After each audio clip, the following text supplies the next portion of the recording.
Now I want to have some discussions with you about Chapter 1 real quick. First off, it's always dangerous. Never should you ever try to pull something like an axe from someone's hand. Of course, that's very dangerous. But one of our vocab words that we would have gone over was injustice, which means not fair.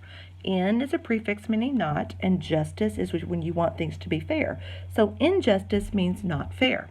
And when it says he had a queer look on his face, that just means he had a weird or strange. A queer look, a weird or strange look on his face. Also, this book was written in the 50s.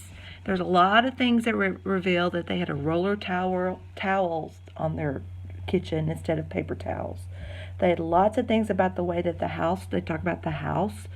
Plaster, obviously they didn't eat plaster, but it talks about the plaster in the home and that they had a wood stove in their home.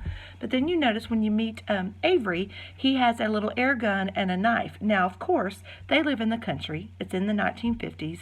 He is not out hunting people or damaging people or pets with his knife and guns. This was something that kids did back in the country in the 1950s. But another vocab word was specimen. That is a great example of a pig. He's saying it is not a good example or specimen of a pig. It looks more like a rat. So that is a very good metaphor, comparing the pig to a rat. Remember that? And then the dad says, I only distribute, another vocab word, which means give out pigs to those who rise early. And then again, he gave his daughter credit for freeing the world of injustices by saving Wilbur the pig. So wanted to point that out. And then, of course, there she is with the baby bottle feeding Wilbur. Now you get a visual of what Fern looks like and what Wilbur looks like. That's a good visual for us.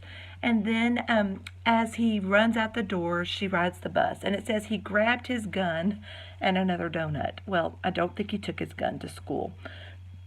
But again, this book was written in the 50s, so sometimes things that you read sound different than what we're used to today. So I just wanted to make sure that you understand this book was written in the 50s when things were a little bit different, and you've got to keep that in your mind as the setting. So clearly we have distributed the setting of this, not distributed, but established that the setting of this book is in the farmland, and maybe it's even in Pennsylvania, since the teacher asked what the capital of Pennsylvania is. Maybe that's the state they're in. We don't know that yet, but we definitely know they live in the country.